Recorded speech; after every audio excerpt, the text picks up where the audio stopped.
بڑی ڈیٹیل سے جو سہیل آفریدی صاحب، علامہ راجہ ناصر عباس اور محمود ثناء چکزئی صاحب کے درمیان ہونے والی میٹنگ ہے، اس کی اندرونی کہانی میں مکمل طور پر بیان کر چکا ہوں. میں نے کوئی میں خیال کو آدھے گھنٹے کا بلاگ کیا تھا. میں نے ایک ایک چیز بتائی تھی کہ اس میٹنگ میں کیا ہوا ہے، اور میں نے اس میں یہ خبر دی تھی کہ سہیل آفریدی نے ان کو کہہ دیا ہے کہ ہم مکمل طور پر تیار ہیں، آپ ہمیں کہیں گے کہ آپ کے پاس 24 گھنٹے کا وقت ہے، آپ نے ڈی چوک پہنچنا تو ہم تیار ہیں.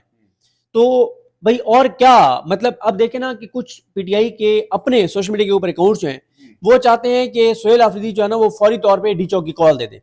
بھائی جب عمران خان نے منع کیا ہوا کہ آپ نے بھی ڈی چوک کی کال نہیں دینی، جب عمران خان کی بہن نورین نیازی صاحبہ کہہ رہی ہیں کہ عمران خان نے روکا کہ گولی چلے گی،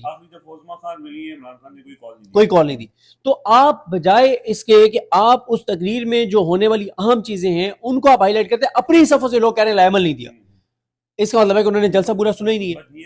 ٹھیک ہے، تو اگر میں کہہ رہا ہوں کہ نیک نیتی سے بھی کر رہا ہے کوئی، تو پھر ایسے کچھ ورکرز جینوئن ورکرز کا یہ خیال ضرور ہے. مطلب آپ لوگوں سے بات کریں تو لوگ کہہ رہے تھے لائے عمل ڈی چوک والے کیوں کہہ رہے ہیں کہ بھائی لائے عمل دو ہم تیار ہیں، لیکن اس کے پیچھے وجہ کیا ہے وہ وجہ تو دیکھیں نا، عمران خان صاحب کیٹیگوریکل ان کا بیان ایک آ چکا، ان کی بہن نورین نیاز صاحبہ بتا چکی ہیں جو اے این آئی کو انہوں نے انٹرویو دیا کہ عمران خان نے کہا کہ گولیاں ماریں گے، اور اس یہ کچھ مطلب لو مسئلہ یہ ہے کہ ایک ورکر ہے اس کے تو ٹویٹر پہ وہ 10 ٹویٹس کر دے گا کہ لائے عمل دو، لائے عمل نہیں دے رہے، لیکن اس کو یہ اندازہ ہے کہ جب بھی لائے عمل دیا جائے گا اور کال دی جائے گی تو لاکھوں لوگوں کی زندگیوں کا بوجھ کس کے کندھوں پر ہوگا؟ عمران خان اور اس قیادت کے کندھوں پر ہوگا جو کال دیں گے. لوگوں کی جانیں جائیں گی، خدا نہ خواستہ جائیں گی، تو وہ ان کے اوپر ایک بوجھ ہوگا. اور یہی وجہ عمران خان نے کال دی تھی، ورنہ دے دیتے نا. 4 اکتوبر کو ملاقات ہوئی، پھر اس کے بعد 29 اکتوبر کو ملاقات ہوئی، بالکل کال دے دیتے نہیں دی انہوں نے. اور وہ کال انہوں نے اس لیے، اور پھر جو علامہ راجہ ناصر عباس صاحب، محمود ثناء چکزئی صاحب اور سہیل آفریدی صاحب کی ایک ملاقات ہوئی تھی اڈیالہ کے باہر، جب جمعرات اور جمعے کی درمیانی رات انہوں نے دھرنا دیا تھا، ادھر جو ملاقات ہوئی تھی اس کی بھی میں نے اندرونی کہانی ساری بتائی تھی، ٹویٹس بھی میرے موجود ہیں. اس میں ایک پی ٹی آئی کی خاتون رہنما ہیں، انہوں نے اس میٹنگ میں یہ کہا کہ میں آپ کو کیٹیگوریکل یہ بتانا چاہتی ہوں کہ عمران خان کے حکم کی حکمت دولی ہو گئی ہے، عمران خان کے حکم پہ عمل نہیں ہوا، اور عمران خان نے حکم دیا تھا کہ اگر 15 نومبر تک مجھ سے ملاقات نہیں کروائی جاتی آپ نے کال دے دینی ہے. میں آپ کو بار بار بتا رہی ہوں کہ عمران خان کی بات پہ عمل درآمد نہیں ہوا، پھر نہ کہنا کہ میں نے بتایا نہیں تھا. میں نے پھر چیک کیا سہیل آفریدی صاحب کے قریبی لوگوں سے، میں نے کہا، انہوں نے کہا کہ سہیل آفریدی صاحب کو پہلے بھی یہ بات ان تک پہنچی تھی کہ عمران خان صاحب نے کہا کہ 15 نومبر تک مجھ سے ملاقات نہیں کرا تو آپ نے کال دے دینی ہے. تو سہیل آفریدی نے علیمہ خانم صاحبہ سے پوچھا، عظمیٰ خان صاحبہ سے پوچھا، نورین نیازی صاحبہ سے پوچھا، انہوں نے کہا ایسی کوئی بات نہیں ہے. سلمان راجہ صاحب سے پوچھا، انہوں نے کہا ایسی کوئی بات نہیں ہے. اور پھر جب بہنوں کی 2 دسمبر کو ملاقات ہوئی عمران خان صاحب سے، تو انہوں نے کوئی ایسی بات نہیں کہ بہن کی ملاقات ہوئی. اس کا مطلب یہ ہے کہ خان صاحب نے نہیں کہا تھا، ورنہ خان صاحب کہتے ہیں نا نہیں ٹھیک ہے، تو خان صاحب کال نہیں دے رہے. تو اس لیے میں سمجھتا ہوں کہ پی ٹی آئی نے کیریٹ اینڈ اسٹک دونوں چیزیں سامنے رکھ رہی ہے. انہوں نے کیا کہا سہیل آفریدی نے کہ عمران خان نے کال دینے اور مذاکرات دونوں اختیار جو ہے وہ محمود ثناء چکزئی اور علامہ راجہ ناصر عباس کو دی. انہوں نے کہا کہ میں نے ان کو یقین دہانی کرا دی ہے، آج پھر اسٹیج سے ان کو پیغام دیتا ہوں کہ ہم تیار ہیں، آپ دیں کال.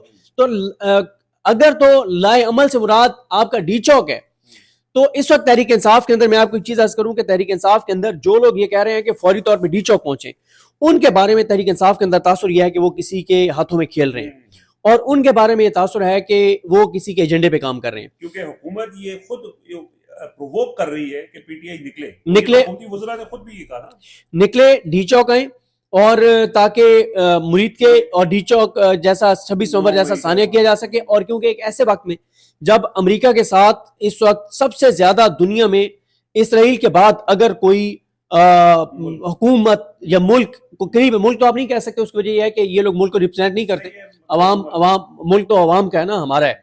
تو اگر اس وقت نیتن یاہو کے بعد اگر کوئی حکومت ٹرمپ کے قریب ہے تو وہ پاکستان کی حکومت ہے، کیونکہ نوبل پرائز کے لیے ٹرمپ کو پہلے شہباز شریف نے نامزد کیا، پھر نیتن یاہو نے کیا، اور دوسری اگلے نوبل پرائز کے لیے بھی شہباز شریف نے ان کو نامزد کر دیا. آپ اندازہ لگائیں، اور شہباز شریف نے جس طرح کی ان کی خوشامدیں کی اور یہ وہ، تو پریشر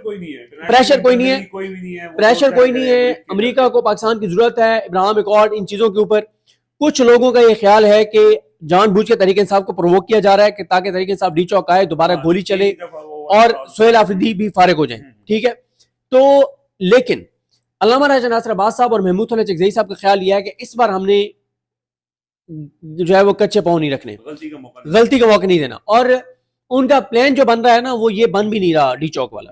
ان کا پلان اس بار بہت سارے شہروں میں مکمل طور پر سڑکیں بلاک کرنا اور مکمل لاک ڈاؤن اور محاذ کھولنا، ان چیزوں پہ ان کی تیاریاں ہیں، اور ابھی وہ پنجاب پہ فوکس کرنے جا رہے ہیں اور پنجاب کو ایکٹیو کرنے جا رہے ہیں. تو یہ جو لوگ دیکھیں، آپ نے نہیں دیکھا ہوگا پچھلے 2 مہینے میں کہ میں نے کسی ولاگ میں کہا ہو کہ جی لائمل نہیں دے رہے کہ ڈی چوک کے والے سے. ہاں یہ بات تو میں تنقید کرتا ہوں کہ پولیٹیکلی یہ نہیں کر رہے، اکانومی پہ بات نہیں کر رہے. آپ دیکھیں نا کہ آج ہم جا رہے تھے تو میں آپ کو اور سمیع ابراہیم صاحب کو یہ عرض کر رہا تھا کہ ایک فرانسیسی ادارے کی رپورٹ ہے جو کہتے ہیں کہ پاکستان کا نمبر 1 مسئلہ اس وقت عوام کے نزدیک مہنگائی ہے، نمبر 2 بے روزگاری ہے، جس سے وہ روزانہ افیکٹ ہو رہے ہیں. ان دونوں چیزوں پہ تحریک انصاف کہاں کھڑی ہے؟ کہیں نہیں کھڑی.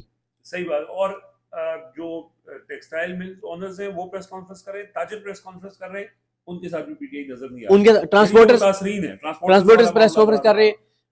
تو جتنے اس وقت جو تنظیمی مسائل تو ہیں، اچھا تو وہ ہم تنقید کرتے ہیں، لیکن میں کون ہوتا ہوں تحریک انصاف کو کہنے والا کہ ڈی چوک کی کال دو؟ میں کون ہوتا ہوں بھائی بات یہ ہے کہ ڈی چوک کی کال وہ دیتے ہیں اور اللہ نہ کرے اللہ نہ کرے ایک انسان کی بھی جان چلی جاتی ہے. کیا وہ کسی کا بیٹا نہیں ہے؟ کیا وہ کسی بہن کا بھائی نہیں ہے؟ کیا اس کی فیملی نہیں ہے؟ وہ اگر وہ میریڈ ہے تو اس کے بیوی بچے نہیں ہیں؟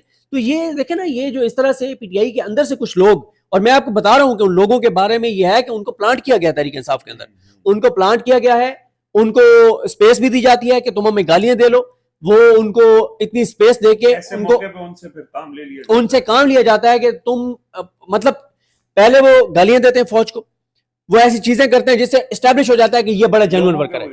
ٹھیک ہے، لوگوں کے ہیرو بن جاتے ہیں. ٹھیک ہے، میں بہت سارے نام ہیں.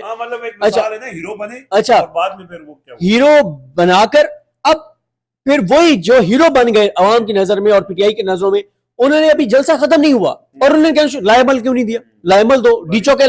بھائی آپ یہ بات جب وہ کیٹیگوریکل کہہ رہے ہیں کہ یہ اعلان جو ہے وہ عمران خان صاحب کی بہنیں کیوں نہیں بیان دیتی ہیں ایسا کوئی کہ کچھ نہیں ہو رہا؟ سہیل آفریدی کو، عمران خان صاحب کا جو لاسٹ پیغام ہے سہیل آفریدی کے بارے میں وہ کیا ہے؟